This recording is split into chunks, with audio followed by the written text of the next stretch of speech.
Paulo Guedes e Roberto Campos Neto, as duas maiores autoridades da economia do país, têm dinheiro guardado em esconderijos fiscais. A mídia brasileira tenta esconder o escândalo, que foi investigado por jornalistas do mundo inteiro.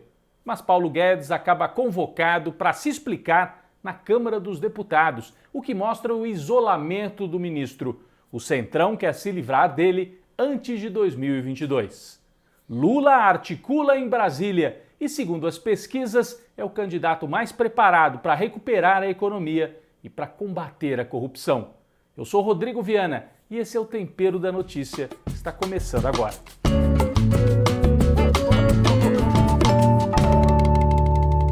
As duas maiores autoridades da economia do país, o ministro da Economia, Paulo Guedes, e o presidente do Banco Central, Roberto Campos Neto, viraram alvo esta semana de um escândalo internacional.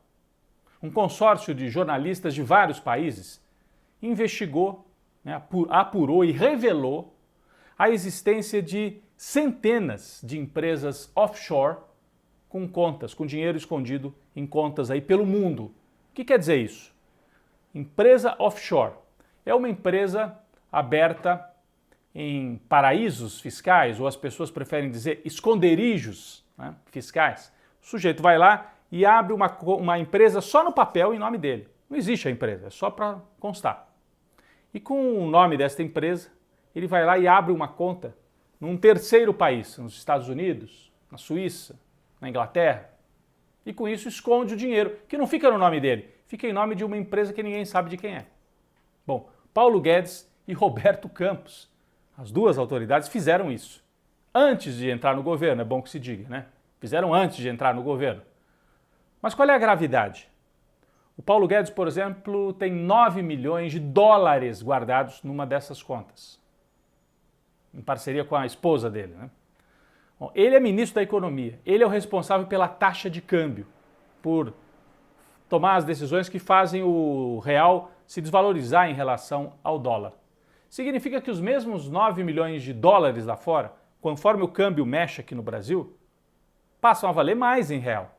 Então o Paulo Guedes fica rico quando o real fica mais fraco. Deu para entender? Quanto mais baderna econômica ele produz e quanto mais se desvaloriza o real, melhor para ele.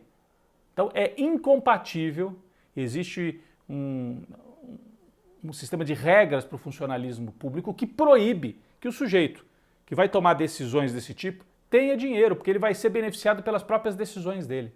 É algo absurdo, antiético. Além disso, a gente se pergunta, eles não confiam no sistema bancário e na economia brasileira para manter dinheiro lá fora? Ah, mas não é ilegal. Tá bom, então qualquer brasileiro pode fazer? Crie então o caminho.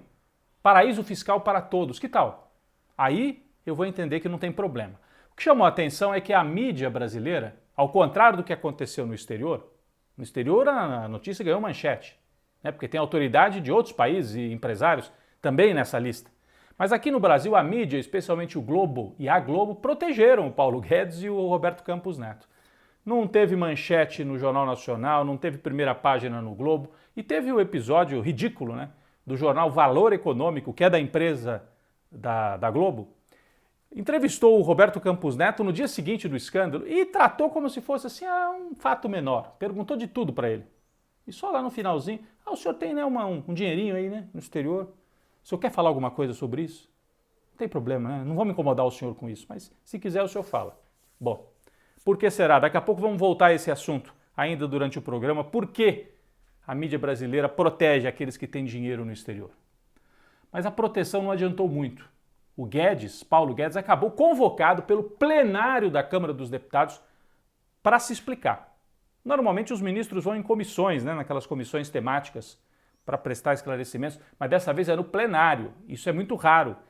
E significa que o Paulo Guedes foi abandonado por parte do governo e pelo Centrão, porque a oposição sozinha não teria votos para convocá-lo ao plenário. Mais de 300 votos pela convocação dele. Porque o Centrão, esses partidos PP, PL, republicanos e tal, querem se livrar do Paulo Guedes antes da campanha de 2022. A política econômica do Paulo Guedes é desastrosa, gerou desemprego, fome, né? é desastrosa. Eles querem se livrar do Paulo Guedes. É uma forma de pressioná-lo. Se ele não pular fora, a investigação sobre ele pode se instalar no Congresso Nacional. A situação do Bolsonaro vai ficando cada vez mais delicada. Esta semana, para completar, ele ainda vetou um projeto de lei que previa a distribuição de absorventes íntimos para as mulheres de baixa renda. Mais de 6 milhões de mulheres no Brasil não têm dinheiro para comprar absorvente. Isso é grave em todas as idades, mas especialmente entre as jovens, que muitas vezes, é o relato que foi colhido, né? Muitas vezes tem vergonha de ir para a escola porque não tem um absorvente. Como é que vai ficar na aula? Então é algo muito grave. Foi aprovado na Câmara, no Senado, 2 anos de debate para saber de onde ia vir o dinheiro. O Bolsonaro vetou. Ele já é rejeitado pela maioria das mulheres. Isso vai se aprofundar ao longo dos próximos meses, tenho certeza. E gerou muita reação nas redes. Vamos ver uma dessas reações. 6 milhões de mulheres não têm acesso ao absorvente. Elas colocam miolo de pão, elas colocam um jornal, elas colocam um tecido qualquer. Existe evasão escolar. Uma a cada 4 meninas deixa de ir para a escola quando está menstruada porque ela não tem dinheiro para comprar um absorvente, é algo muito caro. Então, se isso não é saúde pública, se isso não é de interesse de todo um país, não só das mulheres, mas de todo um país, realmente eu não sei mais o que esse governo quer. A gente não vai deixar isso passar. A gente não vai deixar esse cafajeste, esse misógino fazer isso com esse projeto de lei que já foi aprovado pela Câmara e pelo Senado. Bom, enquanto o Bolsonaro vai colecionando rejeição de todo lado, o ex-presidente Lula segue firme em todas as pesquisas. Esta semana, a pesquisa Quest, que foi divulgada, mostra vários cenários eleitorais. Em todos eles, Lula tem entre 44% e 45% dos votos em primeiro. Bolsonaro tem 24%, 25%, então uma diferença grande já no primeiro turno. E depois o Ciro, entre 9 e 11 pontos. Os candidatos da terceira via são Moro, Datena, que até está bem, está empatado com o Ciro ali, em terceiro lugar. Dória, Eduardo Leite, do PSDB, esses estão mais para baixo. Mandetta, mostra uma dificuldade grande da terceira via em crescer. Agora, mais importante do que o cenário eleitoral, que já é o mesmo há 2, 3 meses com o Lula disparado em primeiro, a pesquisa perguntou quem você acha que é o mais preparado para lidar com recuperação da economia. Lula, disparado. Mais de 40% acham que o Lula é o melhor para recuperar a economia brasileira. Só 18% acreditam que é o Bolsonaro, o atual presidente. Então é uma situação muito difícil para ele. Agora, e para combater a corrupção? Surpresa, né, para alguns. Lula é considerado o mais preparado para combater a corrupção. Sérgio Moro fica lá atrás, o juiz da Lava Jato, que mostra que a Lava Jato realmente saiu derrotada de todo esse processo. Lula esteve em Brasília esta semana para conversar com as bancadas do PT na Câmara, no Senado, mas também para ampliar as articulações. Conversa importante com o PSB, socialistas, né? Tem vários palanques nos estados importantes, Pernambuco, Espírito Santo, Rio de Janeiro com Marcelo Freixo, São Paulo com Márcio França. E o PT quer saber como é que pode se fazer uma composição nos estados e o apoio do PSB ao Lula nacionalmente. Isso está avançando bastante. E o Lula se encontrou também com líderes da centro-direita, do MDB antigo, enfim, gente que não é do campo progressista, mas que vai ter um papel se o PT ganhar as eleições para governar. Uma frase que eu ouvi, o Lula diz, não, nós temos que conversar, mas ao contrário da outra vez, não somos nós que temos que ficar parecidos com eles. Eles é que têm que chegar mais perto da gente. O que indica que o Lula não vai escrever uma outra carta aos brasileiros, não vai ceder demais como fez no começo das suas administrações, né? Em 2003 em diante. Bom, na política, a semana teve também, no lado da direita, a criação de um novo partido, juntando o PSL, aquele partido que foi do Bolsonaro, e o Bolsonaro saiu, rompeu, juntando o PSL com o DEM, que é o antigo PFL. É uma sopa de letras, mas são 2 partidos importantes na direita e que vão ter muitos deputados e um fundo eleitoral, isso é que é importante, grana. Eles querem grana para fazer campanha, por isso se juntaram. Também um outro fato importante desta semana, a descoberta de uma espiã no STF, olha só. Uma estagiária que trabalhava com o Ricardo Lewandowski, o ministro, fornecia informação para o Alain, aquele sujeito do Terça Livre, um blog, um canal bolsonarista. Ela espionava dentro do Supremo e passava informação, sofreu inclusive busca e apreensão, porque a Polícia Federal não gostou nada de saber disso. Na CPI, mais depoimentos chocantes, inclusive de um ex-paciente da Prevent Senior, que foi encaminhado para morrer. Os médicos disseram para a família, nós vamos dar morfina e ele vai esperar para morrer. A família não aceitou, lutou, disse que tinha que continuar o tratamento. Ele foi tratado e sobreviveu e está aí denunciando essa parceria macabra entre o discurso da morte de Bolsonaro e os empresários da morte que ofereceram seus pacientes para experimentos que muita gente diz são comparáveis ao que Mengele fazia nos campos nazistas durante a Segunda Guerra Mundial.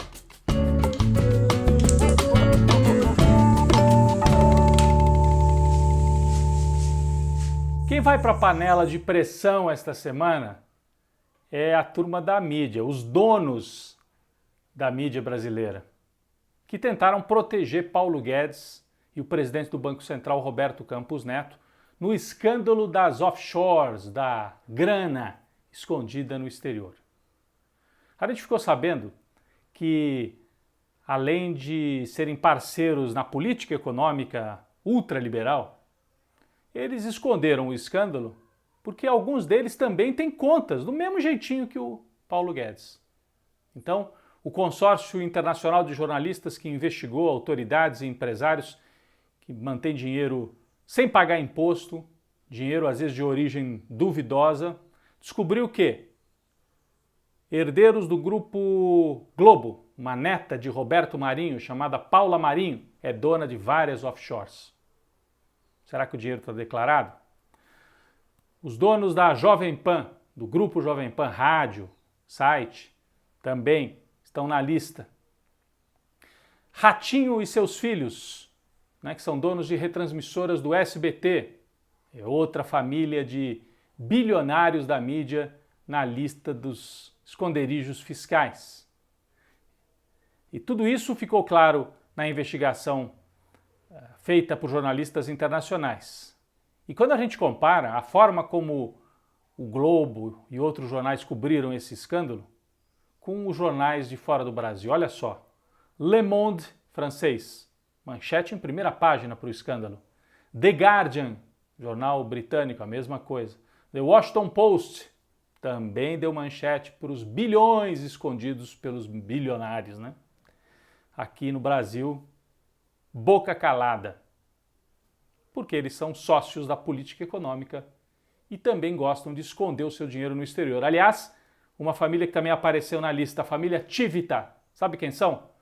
Donos da editora Abril, que quebrou, praticamente faliu, venderam, passaram adiante antes que ela quebrasse, não pagaram dívidas trabalhistas, inclusive, deixaram um monte de ex-funcionário e funcionário sem receber, e agora a gente sabe que os Tivita quebraram a empresa, mas o dinheiro deles está nas offshores, lá no exterior. É assim que age a imprensa dita profissional no Brasil. É profissional, sim, em guardar dinheiro em paraíso fiscal.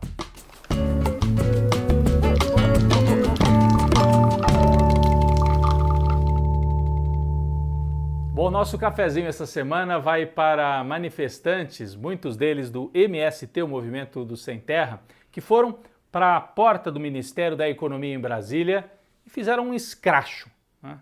Fizeram ali uma mobilização simbólica para denunciar o ministro Paulo Guedes pelo fato dele ter conta de empresa offshore, usar os paraísos fiscais, que alguns preferem chamar de esconderijos fiscais, é o mais correto. Mas vamos ver, vamos assistir um trecho dessa ação dos manifestantes ligados ao MST, Ministério da Economia, em Brasília. Tá tudo caro, com o Paulo Guedes, falando baboseira, elite brasileira, formando circulão, tirar o dinheiro e voltar no estrangeiro, já não vai gastando muita dor. Tá tudo caro, com o Paulo Guedes, falando baboseira, elite brasileira, formando circulão, tirar o dinheiro e voltar no estrangeiro. Bom, vocês viram ali, né?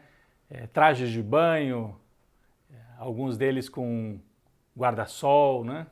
Como se estivessem numa ilha do Caribe, para lembrar justamente o paraíso, o esconderijo fiscal que os ricaços brasileiros usam e muitas vezes são empresas abertas em ilhas ali do Caribe. Por isso que são chamados às vezes de piratas ou privatas do Caribe.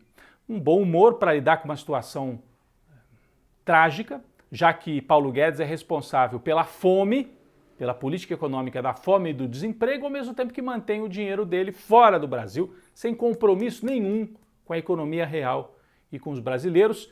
E a gente saúda, além da coragem, da criatividade desses manifestantes, porque as manifestações saem das redes sociais e vão para o mundo real. Isso é muito importante. A gente já viu em outras semanas ali ocupação da Bolsa de Valores em São Paulo, manifestação em frente à mansão suspeita da família Bolsonaro em Brasília.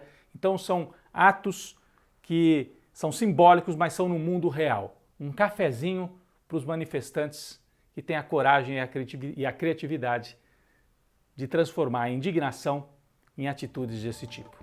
Um cafezinho.